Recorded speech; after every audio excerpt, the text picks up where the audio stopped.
തികച്ചും നവീനമായ ഒരാശയത്തിലൂടെ ലോകത്തിന്റെ കുതിപ്പിന് ഗതിവേഗം പകരുന്ന രണ്ട് രാഷ്ട്ര നേതാക്കളെയാണ് G20 ഉച്ചകോടി കണ്ടത്. അത് മറ്റാരുമല്ല, നമ്മുടെ പ്രധാനമന്ത്രി നരേന്ദ്രമോദിയും ഇന്ത്യയുമായി എന്നും അടുത്തു നിൽക്കുന്ന സൗദി അറേബ്യയുടെ കിരീടാവകാശി മുഹമ്മദ് ബിൻ സൽമാൻ. ഇരുവരും ചേർന്ന് വിഭാവനം ചെയ്ത് G20 രാജ്യങ്ങൾ അംഗീകരിച്ച സാമ്പത്തിക ഇടനാഴി ഇന്ത്യയിൽ നിന്ന് ഗൾഫ് രാജ്യങ്ങളിലൂടെ യൂറോപ്പിലേക്ക് വളർച്ചയുടെ പുതിയ ലോകം തുറക്കുന്നത് തന്നെയായിരിക്കും. ഒപ്പം ചൈനയും പാകിസ്ഥാനും ചേർന്ന് നടപ്പാക്കാൻ ആലോചിക്കുന്ന ബെൽറ്റ് റോഡ് പദ്ധതിയെ നിഷ്പ്രഭമാക്കുന്നതുമാണ് ഇന്ത്യ ഗൾഫ് യൂറോപ്പ് സാമ്പത്തിക ഇടനാഴി. വരാനിരിക്കുന്ന ലോകത്തേക്കുള്ള വഴി ഇതുതന്നെയായിരിക്കും. അതാണ് ഇന്ത്യക്കും സൗദിക്കുമൊപ്പം America, UAE, France, Germany, Italy, European Union എന്നിവ സംയുക്തമായി ഈ പദ്ധതി പ്രഖ്യാപിക്കാൻ വഴിയൊരുക്കിയത്. ആഗോള വ്യാപനം ഇനി ഇന്ത്യ തീരുമാനിക്കുന്ന മാർഗത്തിലൂടെയായിരിക്കും എന്ന് ചുരുക്കം. നിലവിലെ ആഗോളതലത്തിലെ വ്യാപാര വാണിജ്യ ഇടപാടുകളുടെ തലവരയാകെ മാറ്റിമറിക്കപ്പെടും. എങ്ങനെയാണ് ഈ സാമ്പത്തിക ഇടനാഴി യാഥാർത്ഥ്യമാകുന്നതെന്ന് നോക്കാം. ഇന്ത്യയെ ഗൾഫുമായി കൂട്ടിയോജിപ്പിക്കുന്ന ഒരു ഭാഗവും ഗൾഫ് രാജ്യങ്ങളെ യൂറോപ്പുമായി കൂട്ടിയോജിപ്പിക്കുന്ന ഒരു ഭാഗവുമായിരിക്കും കാതൽ. ഇന്ത്യയെ ഗൾഫുമായി കൂട്ടിയിണക്കുന്നത് കിഴക്കൻ ഇടനാഴിയും ഗൾഫിനെ യൂറോപ്പുമായി കൂട്ടിയിണക്കുന്നത് വടക്കൻ ഇടനാഴിയുമായിരിക്കും.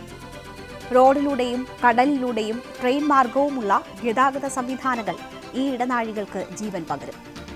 തെക്ക് കിഴക്കൻ ഏഷ്യയിൽ നിന്ന് ഇന്ത്യയിലൂടെ പശ്ചിമേഷ്യയിലേക്കോ മിഡിൽ ഈസ്റ്റ് യൂറോപ്പിലേക്കോ ഉള്ള ഒരു റെയിൽപാതയും ഇതിൽ ഉൾപ്പെടും. ഇന്ത്യയിൽ നിന്ന് പശ്ചിമേഷ്യയിലേക്ക് വിശ്വസനീയവും ചെലവ് കുറഞ്ഞതുമായ ചരക്കുകളുടെയും സേവനങ്ങളുടെയും കൈമാറ്റം വർദ്ധിപ്പിക്കുക എന്നതാണ് ഇതിന്റെ ലക്ഷ്യം. ഈ റെയിൽവേ റൂട്ടിൽ വൈദ്യുതിക്കും ഡിജിറ്റൽ കണക്ടിവിറ്റിക്കുമായി കേബിൾ സ്ഥാപിക്കാനും ക്ലീൻ ഹൈഡ്രജൻ കയറ്റുമതിക്കുള്ള പൈപ്പ് സ്ഥാപിക്കാനും ആലോചിക്കുന്നുണ്ട്. സാഗലോകവുമായി ഇന്ത്യയെ കുറഞ്ഞ ചെലവിൽ യോജിപ്പിക്കുന്ന പദ്ധതിയെന്നാണ് പ്രധാനമന്ത്രി സാമ്പത്തിക ഇടനാഴിയെ വിശേഷിപ്പിച്ചത്. ഇന്ത്യക്കും ഗൾഫ് രാജ്യങ്ങൾക്കും യൂറോപ്യൻ രാജ്യങ്ങൾക്കും ഇടയിൽ സാമ്പത്തിക പുരോഗതിയും ഡിജിറ്റൽ ബന്ധവും ഈ ഇടനാഴിയിലൂടെ പുഷ്ടിപ്പെടുമെന്നാണ് പ്രതീക്ഷ.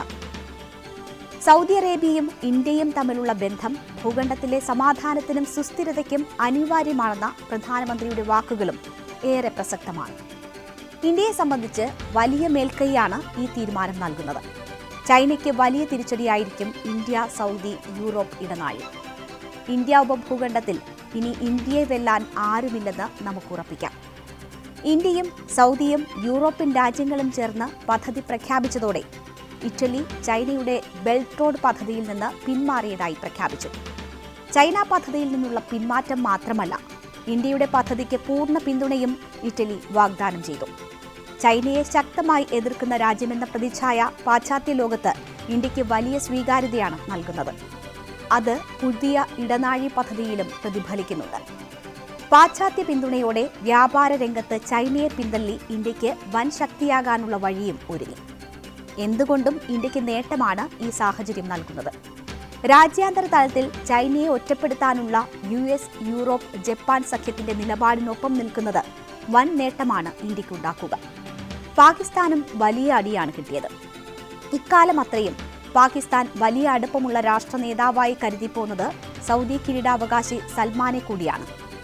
ഇടനാഴിയിലൂടെ സൽമാനെ ഇന്ത്യ തട്ടിയെടുത്തു എന്നൊരു തോന്നൽ പാകിസ്ഥാനുണ്ടായിട്ടുണ്ട്. ശരിക്കും ഈ ഇടനാഴി ലോക വ്യാപാര രംഗത്തെ കളികൾ ആകെ മാറ്റിമറിക്കുമെന്ന് ഉറപ്പാണ്.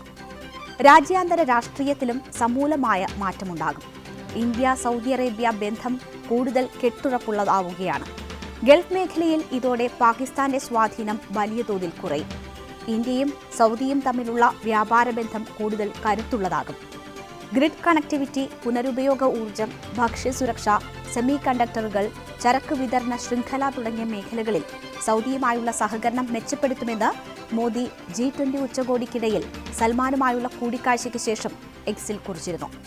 2022-23 ഇന്ത്യയും സൗദിയും തമ്മിൽ $5200 കോടി വ്യാപാരം നടന്നു. സൗദി അറേബ്യയുടെ രണ്ടാമത്തെ വലിയ വ്യാപാര പങ്കാളിയാണ് ഇന്ത്യ. ഇനി സൗദിക്കും ഇന്ത്യക്കും മികച്ച ഭാവി കെട്ടിപ്പടുക്കാൻ ഒന്നിച്ച് പ്രവർത്തിക്കുമെന്നാണ് മോദിയുമായുള്ള ഉഭയകക്ഷി ചർച്ചയ്ക്ക് ശേഷം സൽമാൻ എക്സിൽ കുറിച്ചത്. മിഡിൽ ഈസ്റ്റ്, യൂറോപ്പ് തുടങ്ങിയ ഉപഭൂഖണ്ഡങ്ങളിലെ കൂടുതൽ രാജ്യങ്ങളുമായി കൂടുതൽ വിപുലമായ വ്യാപാര ബന്ധം സ്ഥാപിക്കാനുള്ള മാർഗങ്ങൾ ഇന്ത്യ അന്വേഷിച്ചു വരികയായിരുന്നു.